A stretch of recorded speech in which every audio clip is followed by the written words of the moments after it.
En el 197 después de Cristo, Tertuliano escribió lo que era la apología contra los gentiles en defensa de los cristianos. Y ahí escribió una frase que estoy seguro que prácticamente todos hemos escuchado. Escribió la frase de que la sangre de los mártires es la semilla de nuevos cristianos. Y en esta frase fíjense que hay persecución y crecimiento. La sangre de los mártires, persecución, es la semilla de nuevos cristianos, crecimiento.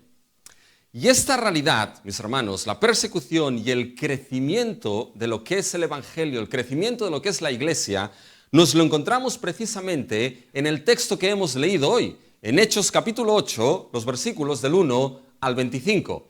Por lo tanto, tengan sus Biblias abiertas en este capítulo 8 de Hechos, versículos del 1 al 25.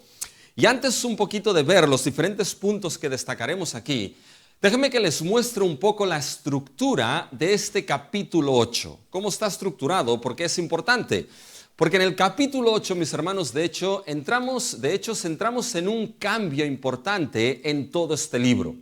Entramos en el cambio de que vamos a pasar de Jerusalén a Samaria, mis hermanos. Hay un movimiento geográfico en el libro de Hechos. De Jerusalén vamos a movernos a todo lo que es Judea y Samaria. Por lo tanto, vamos a ver que el Evangelio empieza a moverse de Jerusalén a Samaria. Y venimos, mis hermanos, de lo que es el tema de la persecución en el libro de Hechos. Porque vimos en el mensaje de la semana pasada lo que era esa persecución, sobre todo en la persona de Esteban.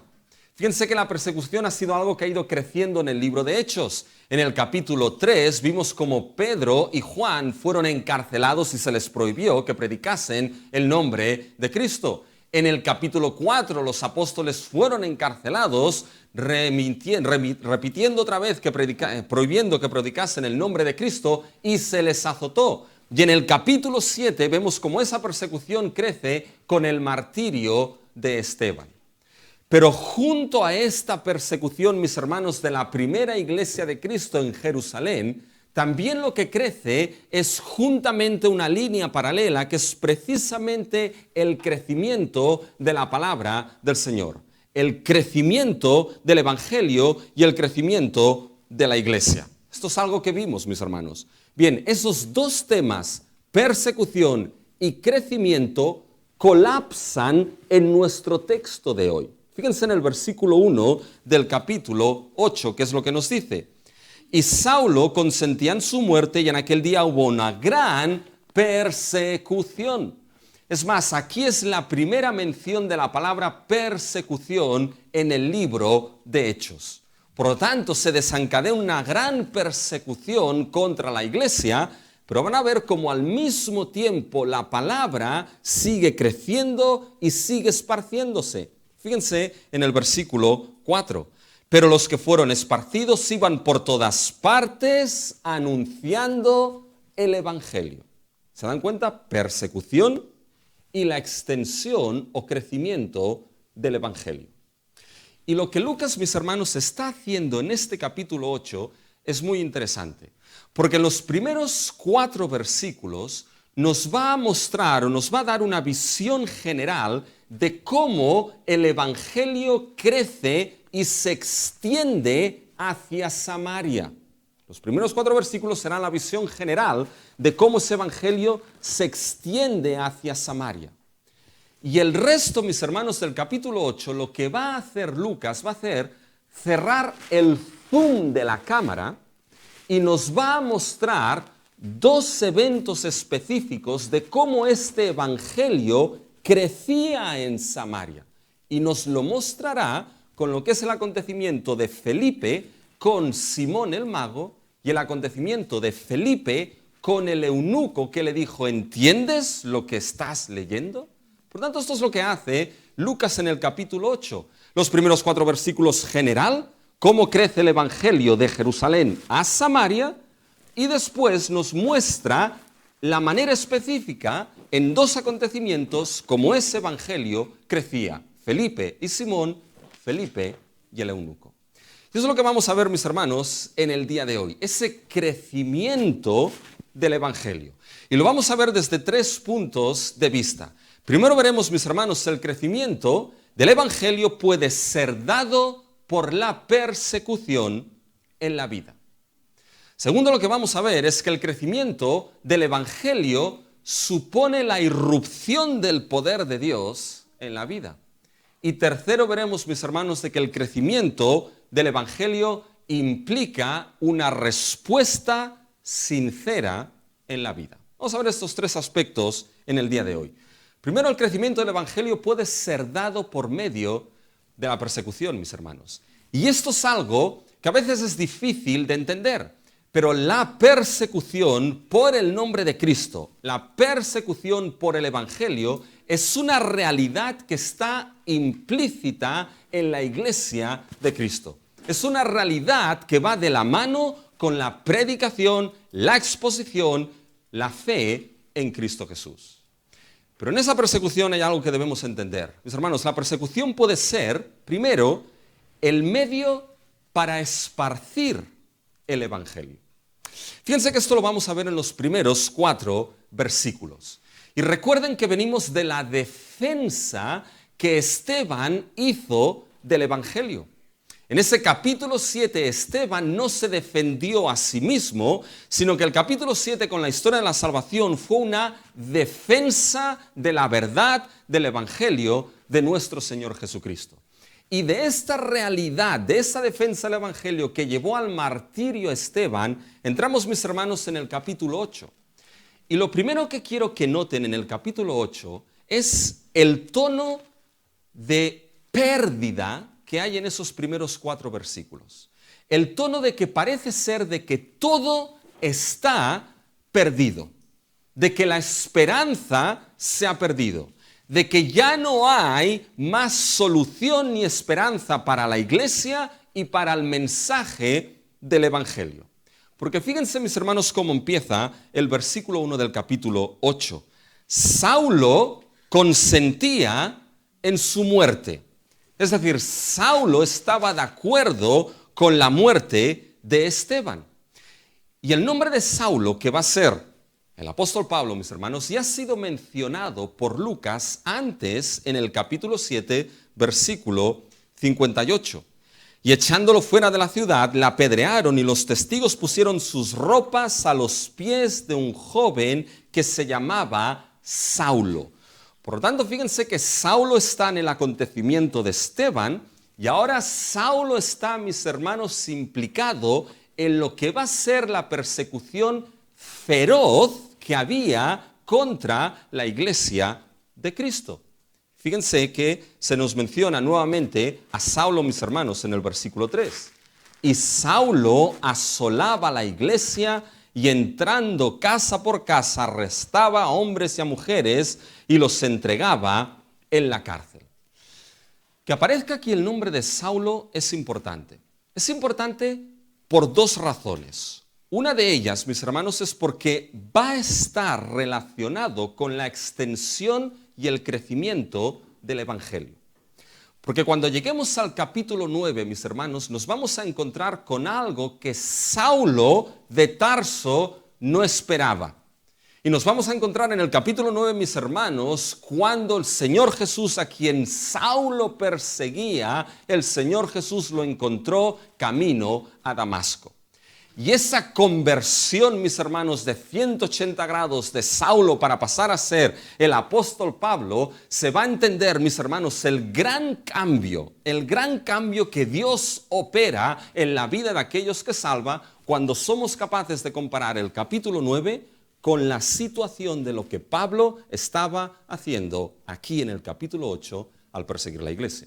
Por tanto, por eso ya nos introduce Lucas el nombre de Saulo. Pero aquí en nuestro texto lo menciona por otra razón. Lo menciona, mis hermanos, porque parece ser que Saulo era el instrumento principal de esa persecución que la iglesia sufría en Jerusalén. Porque el tema que lo mencione con Esteban, las ropas estaban a los pies de un joven llamado Saulo. El hecho de que el capítulo 8 nos diga consentía en su muerte Y ahora, mis hermanos, hubo una gran persecución contra la iglesia. Parece ser, mis hermanos, que uno de los instigadores por excelencia, uno de los instrumentos por excelencia de esa gran persecución que arrancó en la iglesia de Jerusalén fue, mis hermanos, Saulo de Tarso. Y fíjense que es muy probable que la persecución, la gran persecución que empezó en Jerusalén, mis hermanos, fuese la persecución de aquellos judíos griegos, es decir, de aquellos judíos que venían de la diáspora, que su lengua no era el hebreo ni el arameo, sino que era el griego, porque venimos precisamente del martirio de Esteban. Y Esteban es un nombre, mis hermanos, que es un nombre griego. Estéfanos significa corona o el coronado. Por tanto, es muy probable que la persecución que arrancó, mis hermanos, ahí en Jerusalén fuera sobre todo de ese grupo de judíos cristianos que estaban más asociados y más cercanos a Esteban. Y fíjense lo que dice el versículo 1. Es importante. Fíjense, en aquel día hubo una gran persecución contra la iglesia. Y nos describe Lucas qué iglesia, que estaba en Jerusalén. Y uno dirá, bueno, ¿por qué esto es importante? Porque de momento la única iglesia que conocemos que había era la iglesia de Jerusalén. Pero eso es importante, mis hermanos, la Biblia no da puntadas sin hilo. ¿Por qué menciona una gran persecución contra la iglesia en Jerusalén? Porque, mis hermanos, fíjense que esto es lo que va a permitir el movimiento geográfico en el libro de Hechos, de Jerusalén a Judea y de Judea a Samaria. Porque esa realidad de la persecución de la iglesia en Jerusalén está ligado a un verbo que aparece 2 veces, que es el verbo esparcir. Fíjense, mis hermanos, que nos lo encontramos 2 veces. Fíjense en el versículo 1. Y Saulo consentía en su muerte. En aquel día hubo una gran persecución contra la iglesia que estaba en Jerusalén. Y todos fueron, ¿qué? Esparcidos por las tierras de Judea y de Samaria, menos los apóstoles. Fíjense ahora el versículo 4, otra vez menciona la idea de esparcir, pero los que fueron esparcidos. Por lo tanto, puede parecer lógico, pero es vital que mencione que la persecución era en la iglesia de Jerusalén, porque de ahí, a causa de la persecución, ¿qué es lo que sucedió? A causa de la persecución de Jerusalén, se esparcieron, mis hermanos, a aquellos que estaban siendo perseguidos. Tiene razón de ser. ¿Cómo uno, mis hermanos, escapa de la persecución en un sitio? ¿Y saben cuál es quizá la manera más fácil? Es irse, mis hermanos, de ese sitio. Irse de ese sitio pensando quizá que escapa de la persecución o escapa de los problemas. A veces uno puede irse, mis hermanos, muy lejos y los problemas muchas veces te siguen, ¿ya? Te siguen. Pero es la manera más fácil, mis hermanos, irse a otro sitio. Fueron esparcidos. Esto es de vital importancia. Porque ¿saben lo que nos muestra, mis hermanos? Nos muestra que la iglesia de Jerusalén aquí estaba siendo dividida. Estaba siendo rota. Estaba siendo desquebrajada. Estaba sucediendo, mis hermanos, lo que Julio César determinó. Divide et impera. ¿Saben lo que es eso, no? Divide y vencerás. Divide y reinarás, mis hermanos. Y esto es algo que se estableció para romper estructuras de poder, mis hermanos. Divide y vencerás. Divide estructuras de poder. Divídelas en elementos más pequeños, de tal manera que no puedan juntarse y no puedan tener fuerza. Divídelos y entonces vencerás. Divídelos y acabarás con ellos. Fíjense que de otra manera, mis hermanos, el Señor Jesús ya había dicho algo así. Porque en Mateo capítulo 12, 25, Cristo dijo, todo reino dividido contra sí mismo, ¿qué le pasa? Es asolado. Y toda ciudad o casa dividida contra sí misma no permanecerá. Divide et impera, mis hermanos. Y esta es la realidad que está sucediendo aquí. Persiguieron a la iglesia, mis hermanos, y la iglesia se dividió. La iglesia quedó de Jerusalén rota, dividida, hecha a pedazos, sin aparente fuerza, mis hermanos.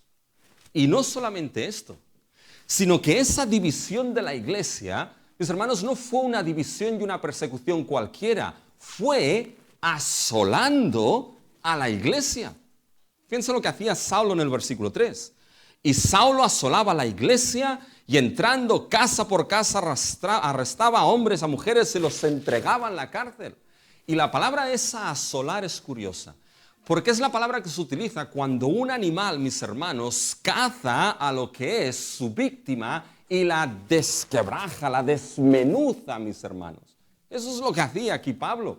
Pablo asolaba en el sentido como esa bestia salvaje que cogía a su víctima, mis hermanos, le daba la yugular y la desquebrajaba y la despedazaba en pedazos, mis hermanos, para que nada quedase de esa víctima, mis hermanos.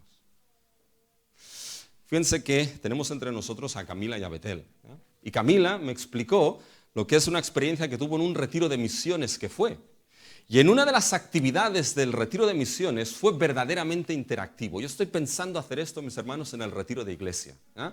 Porque estaban en una noche orando y tenían un culto, mis hermanos, y de repente unos que formaban parte del campamento ya, entraron, mis hermanos, a golpes en el sitio donde ellos estaban teniendo el culto y la oración. Entraron a golpes, empezaron a coger a los que estaban ahí orando, mis hermanos, le empezaron a ponerse que se arrodillasen en el suelo, los pusieron delante para que se arrodillasen y bajasen la cabeza a gritos, mis hermanos. Me contaba Camila de que algunos incluso llegaron a llorar.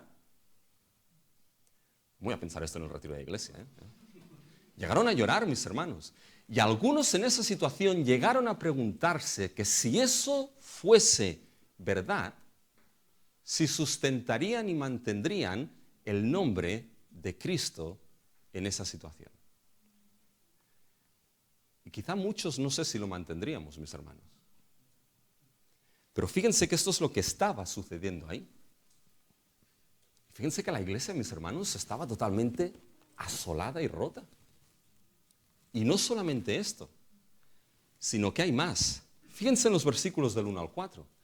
Entre el versículo 1 que se menciona a Saulo y el versículo 3 que se menciona a Saulo cómo asolaba la iglesia, ¿qué es lo que hay en medio, mis hermanos? Lo que hay en medio es el entierro de Esteban. Fíjense en el versículo 2. Y hombres piadosos llevaron a enterrar a Esteban e hicieron gran llanto sobre él. Y aquí hay un tono de esperanza, pero un tono de advertencia. El tono de esperanza, mis hermanos, es que a un reo como por ejemplo Esteban se le podía enterrar. ¿Saben lo que no se podía hacer? No se podía hacer llanto público por ese reo que había sido enterrado. Pero todavía en cierta manera quedaban hombres piadosos que fueron capaces de enterrar y llorar a Esteban.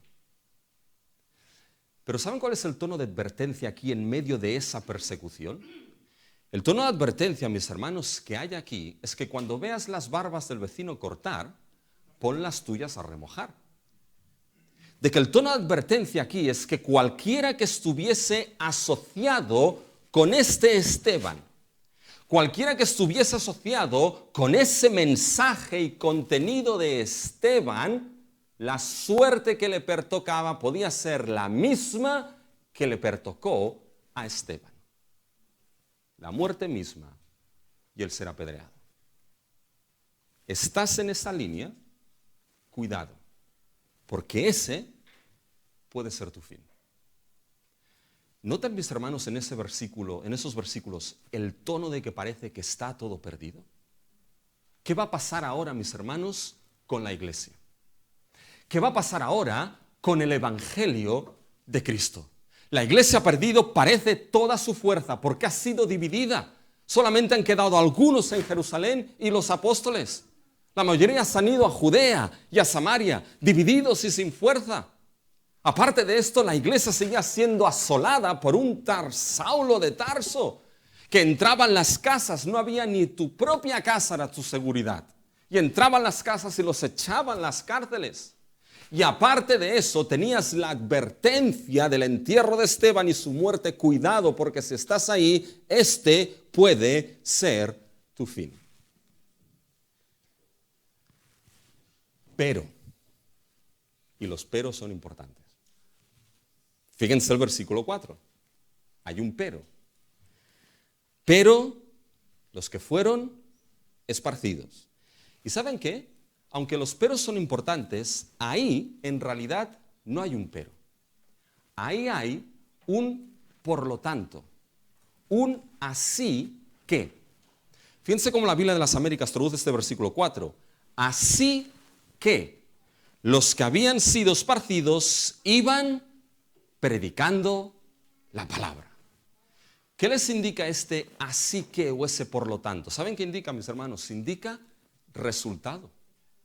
Es decir, el resultado de lo que es la gran persecución que empezó en la iglesia de Jerusalén, que esparció, mis hermanos, hacia Judea y hacia Samaria, el gran resultado de Saulo asolando a la iglesia, el gran resultado, mis hermanos, de esa advertencia de que Esteban había sido enterrado y esa puede ser tu suerte, el gran resultado, ¿saben cuál fue, mis hermanos? Todo lo contrario a lo que esos que perseguían la iglesia querían. Fue que la esparción, el esparcir el evangelio de Cristo Jesús. Fíjense el gran cambio que hay en el verbo esparcir. Fíjense, mis hermanos, que lo hemos visto en el versículo 1.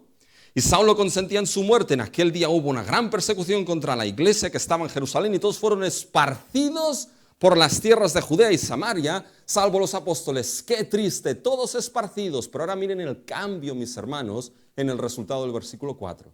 El verbo esparcir está ligado ¿a qué? Así que, o por lo tanto, los que fueron esparcidos, ¿qué es lo que hacían? Por todas partes, ¿qué es lo que hacían? Anunciaban, estaban, mis hermanos, anunciando el evangelio. ¿Para qué sirvió la persecución de la iglesia aquí, mis hermanos? La persecución de la iglesia sirvió precisamente como medio para esparcir el evangelio, mis hermanos. La persecución de la iglesia fue el medio que hizo que el evangelio que estaba centrado aquí en Jerusalén se extendiese ¿dónde? Se extendiese a Judea y se extendiese a Samaria, mis hermanos. Gloria a Dios por ello. Porque la persecución, fíjense cuando lo entendemos así, no solamente es el medio para esparcir el evangelio, sino que aquí viene lo glorioso. Es el medio ordenado por Dios para el crecimiento. Un medio ordenado por Dios para el crecimiento de su iglesia. Esto es difícil de entender, pero fíjense que lo que vemos aquí en los versículos del 1 al 4 es que por la persecución el evangelio va ¿de dónde? De Jerusalén ¿a dónde? A Judea. ¿Y de Judea a dónde va? A Samaria, mis hermanos. ¿Saben lo que es esto? Mis hermanos, lo que vemos aquí no es primeramente la sabiduría de Saulo persiguiendo a esta iglesia.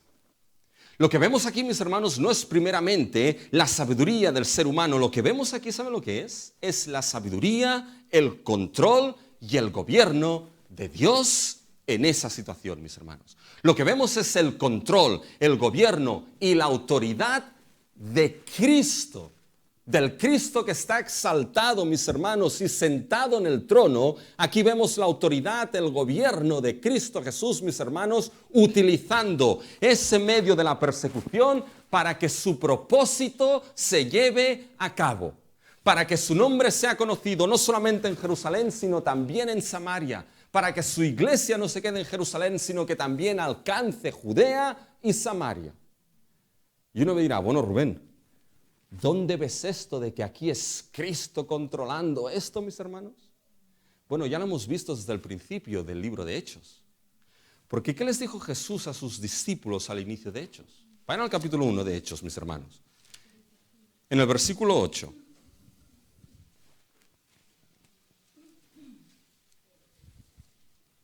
Fíjense, mis hermanos, lo que dice. Empezamos en el 7.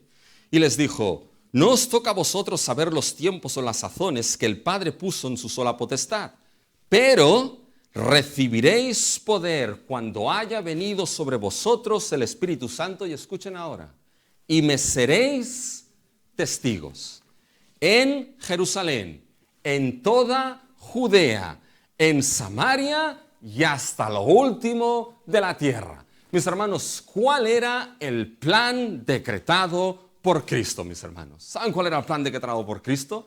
vosotros, mis discípulos, me vais a ser testigos en Jerusalén, en toda Judea, en toda Samaria y hasta lo último de la tierra, mis hermanos. ¿Y cómo se da aquí? O esa persecución que esos judíos eran responsables, mis hermanos, fue el medio ordenado por Dios, el medio utilizado por Dios, para que ahora, mis hermanos, bajo el control de Cristo Jesús, exaltado y sentado en el trono, su evangelio alcanzase vidas en Judea y en Samaria, y su iglesia creciese en Judea y en Samaria. Pero apártense un poco. Miren un poco el texto, mis hermanos. ¿Saben? Ya aquí se nos da la pista de cómo va a alcanzar los confines de la tierra. ¿Y saben cuál es la pista? La pista es Saulo, mis hermanos. Qué poco sabía Saulo aquí que estaba en la soberanía del Cristo resucitado. Que por ir a perseguir a la iglesia, mis hermanos, a Damasco mismo, Cristo le aparecería y le diría, ahora vas a saber lo que es sufrir por mí en los gentiles. Me eres instrumento útil. Mis hermanos, esto es algo glorioso.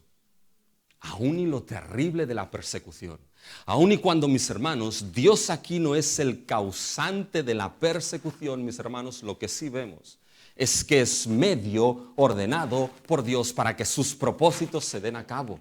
Es medio, mis hermanos, que Dios puede ordenar y puede utilizar para que el evangelio se esparza y lleve, mis hermanos, a las naciones. Como se lo dijo José a sus hermanos, vosotros pensasteis mal contra mí, pero Dios, ¿qué es lo que ha hecho? Dios lo ha encaminado para bien. Dios lo ha encaminado para mantener con vida a mucho pueblo. Y mis hermanos, entender esto que estamos viendo, mis hermanos, es de gran gozo para nosotros como cristianos y para la iglesia de Cristo. Porque, mis hermanos, la iglesia de Cristo sufría persecución, sufre persecución y va a seguir sufriendo persecución por aquellos que odian el evangelio de Cristo, por aquellos que no quieren a Cristo, por aquellos que no aman a Cristo, mis hermanos, pero incluso esta persecución en nuestra vida individualmente, de la índole que sea, en la iglesia de Cristo, mis hermanos, en las manos soberanas de Dios, es para que sus propósitos se lleven a cabo, mis hermanos, en la vida de los suyos, en la vida de su iglesia. Quizá para el cristiano perseguido, esa persecución, mis hermanos, será esa prueba, como hemos visto en la escuela dominical, en que su fe es probada, pero el día que Cristo llegue, esa fe sea más preciosa, más valiosa, más gloriosa que el oro afinado con fuego en este mundo, mis hermanos. Para la iglesia, en las manos de Dios, esa persecución será para que la iglesia crezca, mis hermanos. Y en las manos de nuestro Dios, esa persecución será para extender la semilla del evangelio. Como esa tormenta, mis hermanos, que sacude los árboles. ¿Y qué es lo que hace cuando sacude los árboles? Extiende las semillas para que se planten esas semillas en otros lugares y más árboles crezcan.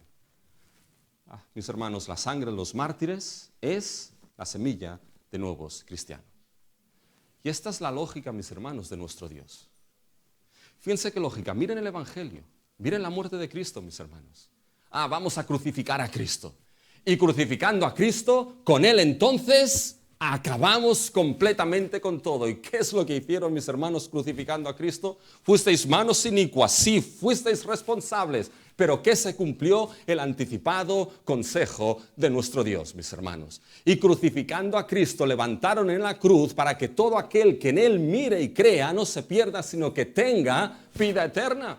Vamos a enterrar a Cristo y poner un sello en la tumba para que nadie pueda abrir esa tumba, mis hermanos. Si ponieron un sello en la tumba y guardias, ¿qué es lo que hicieron, mis hermanos? Dar testimonio de que no habían sido los apóstoles ni nadie, sino que Cristo había resucitado de los muertos, mis hermanos.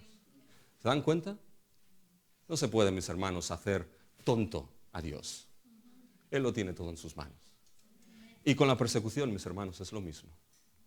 Es de gran gozo, mis hermanos, entender y de gran consuelo que en las manos de nuestro Dios, por dura que sea, es medio para que su iglesia crezca y su evangelio se esparza. Ahora quizá la pregunta es, ¿ese evangelio se esparce? Pero ¿qué sucede exactamente cuando ese evangelio alcanza esa región de Samaria? Aquí pasamos al segundo punto. Se quedó colgado un punto ahí. Los atrás, pasen punto. Segundo punto, mis hermanos. Fíjense, cuando llega el evangelio a lo que es Samaria, ¿qué sucede? Y lo que sucede, mis hermanos, es que el crecimiento del evangelio supone la irrupción del poder de Dios en la vida. Y aquí nos preguntamos, ¿qué tipo de poder? Fíjense, primeramente, el verdadero poder del reino de Dios en el nombre de Jesús. El verdadero poder del reino de Dios en el nombre de Jesús. Fíjense, si ahora avanzamos, mis hermanos, en lo que es en nuestro texto. Ahora Lucas, ¿qué hace? Cierra el zoom de la cámara. El evangelio ha llegado por la persecución a Samaria y ahora nos va a dar dos acontecimientos de cómo ese evangelio crece en Samaria. Y uno es con Felipe y Simón el mago. El otro será con Felipe y el eunuco, que lo veremos la semana que viene, mis hermanos. Nos vamos a centrar, fíjense, en Simón el mago y con Felipe. Y fíjense que algo que vemos aquí, en estos versículos del 5 al 17 sobre todo, es que hay dos mensajes bien distintos. Dos mensajes bien distintos. Dos fuentes de autoridad, dos fuentes de poder bien distintas. Y la gente escuchaba atentamente esos dos mensajes. Fíjense cómo la idea de escuchar atentamente, atender atentamente, se repite dos veces en nuestro texto. Fíjense en el versículo 6. Y la gente unánime escuchaba atentamente las cosas que decía Felipe. Ahora fíjense el versículo 11. Y le estaban atentos, se refieren a Simón, porque con sus artes mágicas les había engañado mucho tiempo. ¿Se dan cuenta? Dos mensajes, dos mensajeros, dos fuentes de poder bien distintas. La pregunta aquí es, ¿cuál es el verdadero poder de Dios aquí? ¿Y por qué pregunto esto, mis hermanos? Porque fíjense lo que sucede en estos versículos. Felipe descendió, estaba en Samaria y se nos dice que predicaba a Cristo, versículo 5. Entonces Felipe, descendiendo a la ciudad de Samaria, les predicaba a Cristo. Eran samaritanos, por lo tanto tenían noción y conciencia de lo que era el Cristo, el Mesías. Porque ellos le llamaban no Mesías, sino que le llamaban el Tajeb, que era un profeta que saldría a imagen del profeta prometido en Deuteronomio, versículo 18, que es lo que nos dice la Escritura. Y fíjense que les predicaba al Mesías, predicaba a Cristo, no se nos da más detalles, pero esa predicación iba acompañada ¿de qué? Iba acompañada de señales, iba acompañada de milagros, iba acompañada de un poder, mis hermanos, que lo que era realizaban exorcismos de espíritus inmundos y paralíticos, cojos, eran sanados y había gran gozo en aquella ciudad de Samaria. Mucho más no se nos dice. La gente estaba atenta al mensaje de Felipe. Miren el versículo 6. Y la gente unánime escuchaba atentamente las cosas que decía Felipe. Es decir, literalmente escuchaba atentamente lo que era dicho por Felipe. Por tanto, su atención estaba en el contenido del mensaje. Pero fíjense ahora cómo escuchaban atentamente. Fíjense si siguen leyendo el versículo 6. Oyendo y viendo las señales. Por tanto, escuchaban el contenido, pero veían y tomaban atención a las señales, esos milagros que hacía Felipe. Eso es importante, porque nos preguntamos, ¿por qué la necesidad de esas señales que acompañaban el mensaje que era escuchado? ¿Por qué la necesidad de esas señales? ¿Por qué la necesidad de ese poder? ¿Y saben por qué? En el contexto inmediato. Porque había otro que hacía señales ahí. Había otro que tenía sus trucos. ¿Y quién era este? Este era Simón, el cual se creía, mis hermanos, ser algo en los versículos del 9 al 11. Fíjense el versículo 9.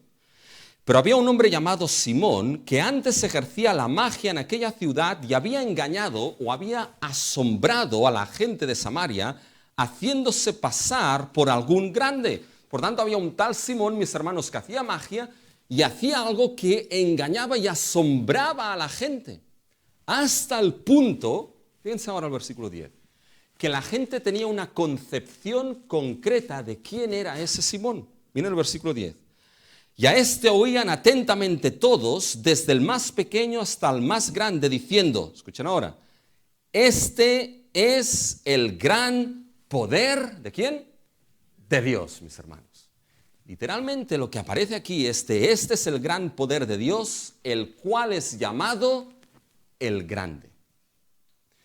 Y esto es así porque en documentos más tardíos de los samaritanos, uno de los nombres para referirse a Dios era el nombre de el poder o el poderoso. Y lo que están diciendo aquí de Simón con su magia y sus artes, mis hermanos, cuando lo escuchaban y veían lo que hacían, decir, este es el poder de Dios, el llamado, el grande. De alguna manera u otra, esos de Samaria asociaban, mis hermanos, a Simón y toda su magia, ¿con quién? Con Dios y con su gran poder, mis hermanos. La cuestión es qué tipo de magia hacía aquí Simón. ¿Era magia de hechicería o era magia de feria, mis hermanos? Trucos de magia, de sacarse conejos de la chistera y hacer desaparecer lo que era monedas, mis hermanos. Bueno, el término magia aquí es el término que se usa en el Evangelio de Mateo para referirse a los magos de Oriente. Los magos en Oriente no eran aquellos que hacían hechicería, eran más astrónomos, etcétera, etcétera. Hay otro término en griego para referirse a la brujería, para referirse a la hechicería, para referirse a las artes oscuras, que lo vamos a encontrar cuando lleguemos a Hechos 19 en la ciudad de Éfeso. Por tanto, parece ser aquí, mis hermanos, que quizá Simeón era como un vendedor de feria de esos. Trucos de magia, mis hermanos, tipo como Houdini. ¿Ya? ¡Pum! Desaparecer, ya no está. ¿Ya? Te he visto, no me acuerdo. ¿Ya? Desaparece así, mis hermanos. Hasta el punto que quizás sabemos que él sabía que era un farsante. Porque cuando vio el poder que él tenían los apóstoles imponiendo las manos y recibiendo el Espíritu, ¿qué es lo que dijo? ¡Ostras! Yo quiero también esto para mí. Oye, que esto es bueno, que esto es distinto. ¿Ya, mis hermanos? ¿Se dan cuenta? Bueno, fíjense, sea como sea, lo que la gente leía de Simón, de su magia y de su mensaje, este es el poder de Dios, el llamado, el grande. Fíjense qué dilema nos plantea el texto. Dos mensajes, dos mensajeros, dos poderes. La pregunta es, ¿dónde está el verdadero poder de Dios? Y enfatizo esa palabra. ¿Dónde está el verdadero poder de Dios? ¿En lo que predicaba Felipe o en lo que hacía Simeón? ¿Y saben dónde está la respuesta, mis hermanos? La respuesta está en el versículo 12. Fíjense lo que el versículo 12 nos dice. Pero cuando creyeron a Felipe. ¿A quién creyeron, mis hermanos? Creyeron a Felipe. ¿Y qué predicaba Felipe? Ahora sí que nos da el contenido de la predicación de Felipe. Fíjense el 12. Pero cuando creyeron a Felipe, que anunciaba el ¿qué? El evangelio del reino de Dios y el nombre de Jesucristo, mis hermanos, ese era la predicación de Felipe. Lo que anunciaba y predicaba era el reino de Dios, mis hermanos. Lo que anunciaba y predicaba era el nombre de Jesucristo. El único nombre que ha sido dado a los hombres, en el cual Pedro dijo que el único nombre en el cual hay salvación, mis hermanos. Y esas señales que hacía Felipe, mis hermanos, esos milagros de exorcismos y de sanaciones, ¿saben qué eran?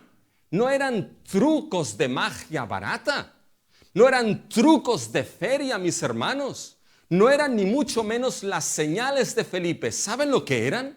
Mis hermanos, eran las señales que apuntaban al mensaje del poder de Dios en su reino y en el nombre de Cristo Jesús, mis hermanos. Esas señales eran la evidencia de que ese reino de los cielos y de que ese evangelio es no poder de hombre, sino poder de Dios para salvar. Poder de Dios para transformar, poder de Dios para sanar, poder de Dios para cambiar vidas, mis hermanos.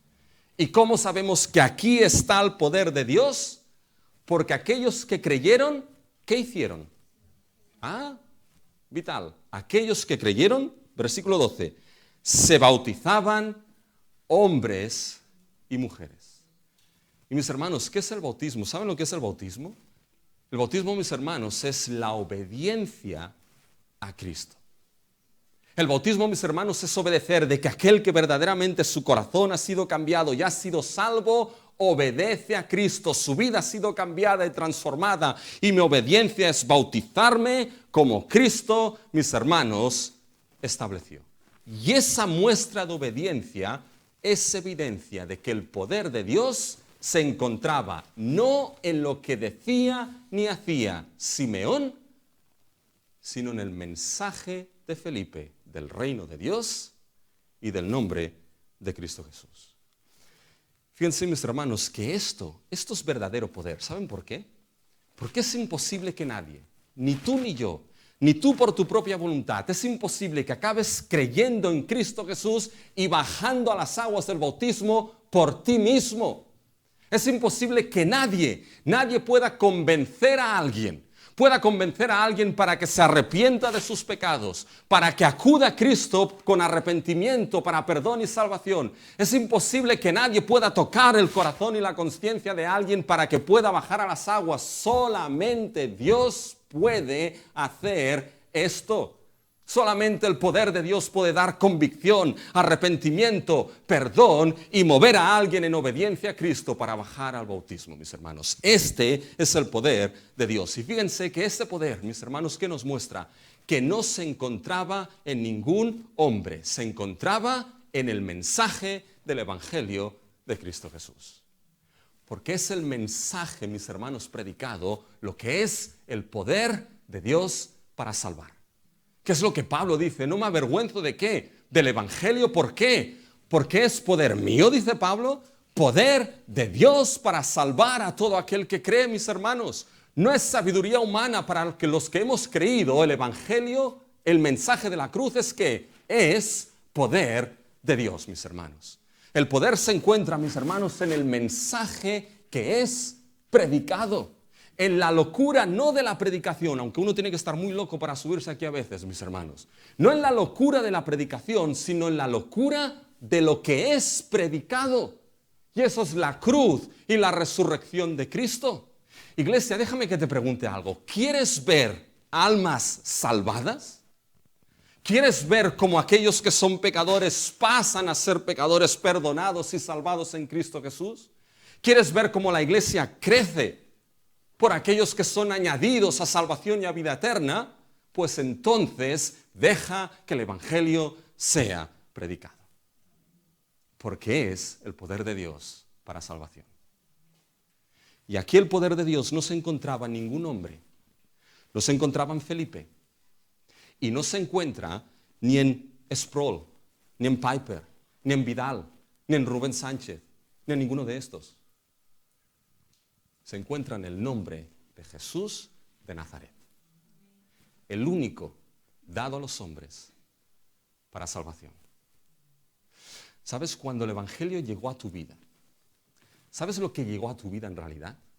Es ese poder del reino de Dios en el nombre de Cristo. Lo que llegó a tu vida es esa gracia que has cantado, que es capaz y fue capaz de levantarte. Es ese nombre que fue capaz de restaurarte de tus pecados. Y cuando el Evangelio sigue llegando a los confines de esta tierra, lo que sigue llegando es el poder de Dios y el nombre de Cristo que sigue salvando a los suyos. Eso es lo que sucede cuando el Evangelio crece, mis hermanos. Pero sucede otra cosa, que ese poder, mis hermanos, es el poder también de crear la iglesia por medio del Espíritu. Llega el poder de Dios en el nombre de Cristo. ¿Y qué hace Dios con ese evangelio y ese poder? ¿Saben lo que hace? Hace crecer su iglesia. Y aquí hay un acontecimiento bien extraño, mis hermanos. Bien extraño porque se nos dice que Simeón también se bautizó. Bueno, ya hablaremos de este. Pero ¿saben lo que es lo extraño aquí? Lo extraño, mis hermanos, es que los apóstoles de Jerusalén se enteraron de lo que pasaba en Samaria. ¿Y enviaron a quién? Enviaron, mis hermanos, a Juan y a Pedro. Lo voy a leer, está en el texto. ¿Y qué es lo que hicieron, mis hermanos? impusieron las manos sobre aquellos que habían creído, ¿y qué es lo que recibieron? Recibieron el Espíritu Santo. Esto es bien extraño. ¿Que es que no lo habían recibido antes? ¿Que es que el Espíritu Santo es necesario que venga un apóstol y nos imponga las manos, mis hermanos? Vamos por partes aquí. Lo de la imposición de manos. Fíjense que cuando vamos al libro de Hechos, mis hermanos, el Espíritu Santo viene de maneras bien distintas. A veces por la imposición de manos de los apóstoles. A veces sin imposición de manos. A veces viene el Espíritu Santo estando los apóstoles presentes. A veces sin estar los apóstoles presentes. A veces viene el Espíritu Santo en el bautismo. Momentos antes, momentos después. ¿Qué nos indica esto en el libro de Hechos? Que no hay un patrón repetitivo. Y si no hay un patrón repetitivo, quiere decir, mis hermanos, de que esto no es normativo para la iglesia. Y eso es importante porque el Espíritu Santo, mis hermanos, y el entregarlo no depende de hombre alguno. En la economía de la Trinidad, en cómo la Trinidad se organiza en funciones, mis hermanos, aquel que dispensa el Espíritu y que es cuya responsabilidad de tarea es del Padre y el Hijo. De nadie más. Ahora bien, sí que hay un patrón en el libro de Hechos. Y es que aquellos que creen y son bautizados reciben el Espíritu. Eso sí que es un patrón.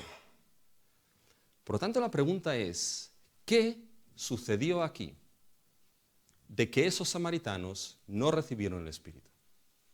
Y tuvieron que ir Pedro y Juan. Algunos dicen, bueno, es que no creyeron bien. No se nos dice esto en el texto. Se nos dice que creyeron y fueron bautizados. Bueno, es que los apóstoles tuvieron que ir a explicar algo más. No se nos dice en el texto. Simplemente oraron por ellos e impusieron las manos. Entonces, ¿qué pasó, mis hermanos? Lo que pasó es que debemos entender el contexto en el cual estamos. Eso sucede ¿en qué lugar, mis hermanos?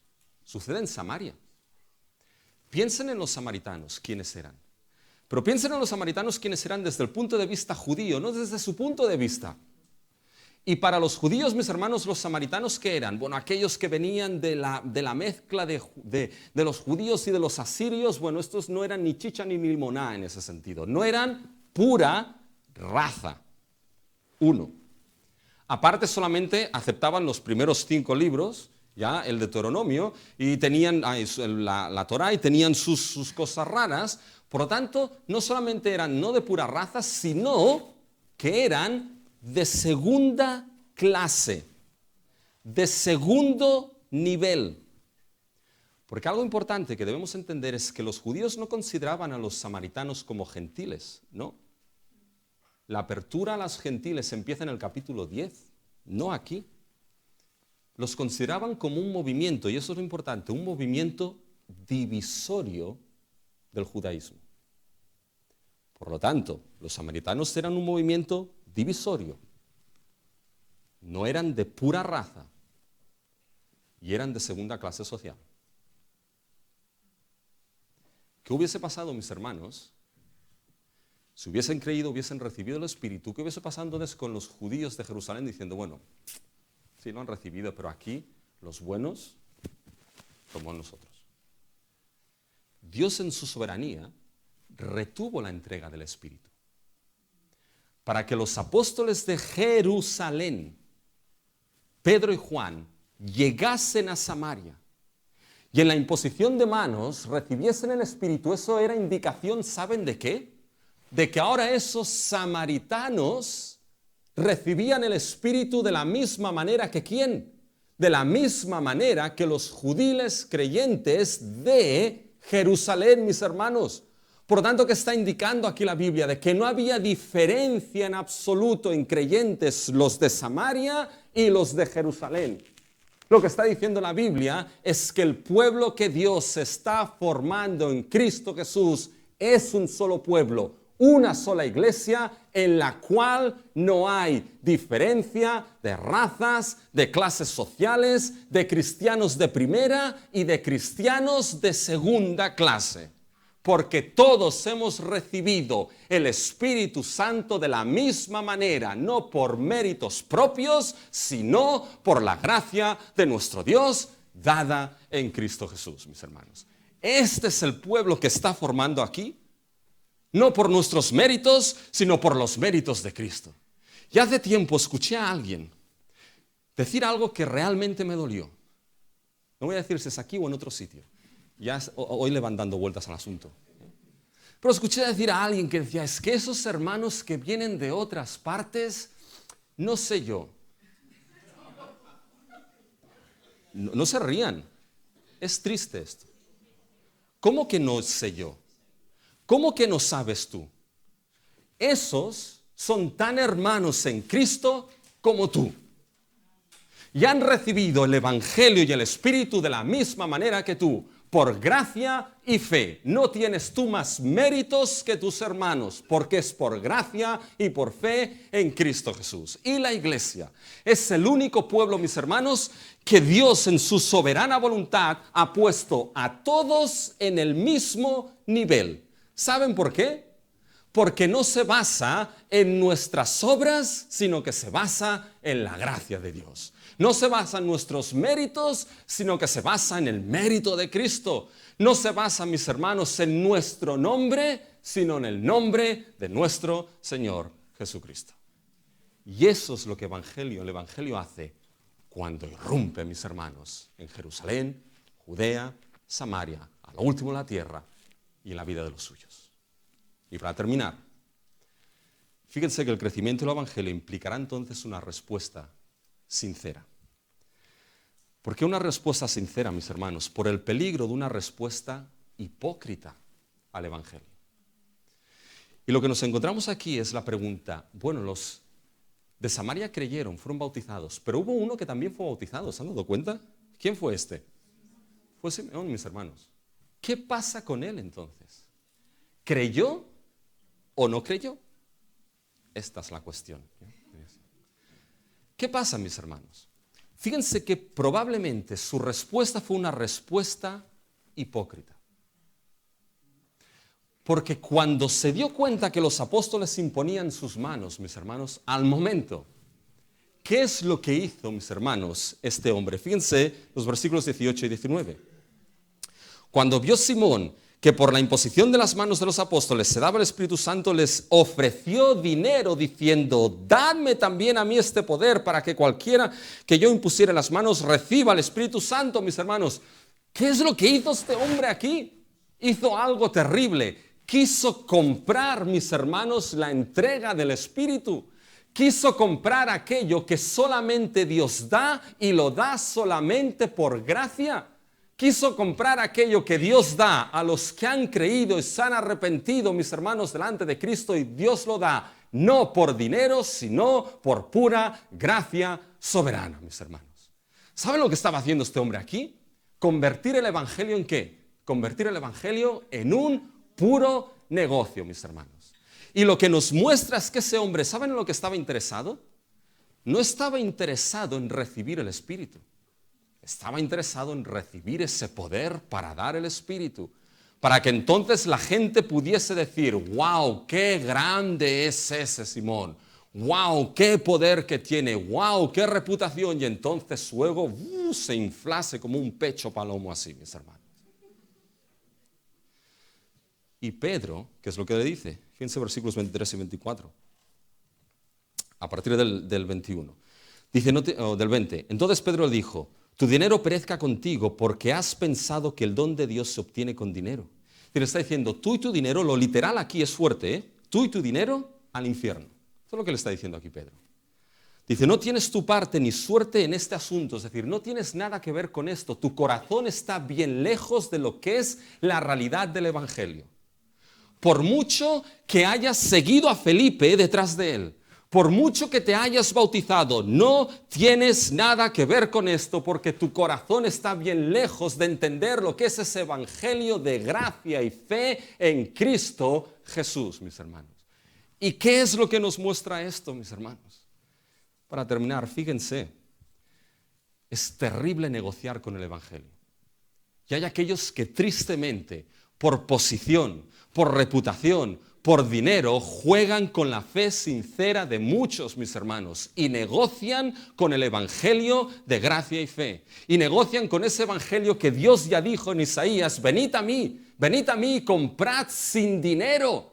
Acercaros sin dinero porque el Evangelio es por gracia y fe. Acércate con arrepentimiento y confesión de pecados y recibirás perdón en Cristo. Y hacer negocio con esto es triste, terrible y peligroso. Pero hay algo más, mis hermanos. Simón no entendió el Evangelio, pero parecía que sí, se bautizó incluso. Pero en su corazón estaba simplemente su reputación, su posición. Y debemos tener cuidado, debes tener cuidado si estás como Simón. Debes tener cuidado si buscas el Evangelio solamente para ganar nombre y reputación. Debes tener cuidado si buscas el Evangelio simplemente para encajar, por ejemplo, en la iglesia, porque otros han pasado también por las aguas del bautismo. Tienes que tener cuidado si tu respuesta es una respuesta hipócrita al Evangelio. Porque quizá puedes engañar a todos, pero a Dios no vas a engañarlo. Ese Evangelio requiere una respuesta sincera. ¿Y cuál es la respuesta sincera? Lo que hemos visto en el Evangelio, en el libro de Hechos. Arrepentidos. Arrepentidos de vuestros pecados. Creed en aquel que murió y resucitó, en Cristo Jesús. Seréis perdonados y recibiréis el Espíritu Santo. Y mis hermanos, iglesia, sigamos firmes y adelante, porque aun y cuando, mis hermanos, las puertas del Hades se levanten contra su iglesia, no van a prevalecer contra la iglesia de Cristo Jesús.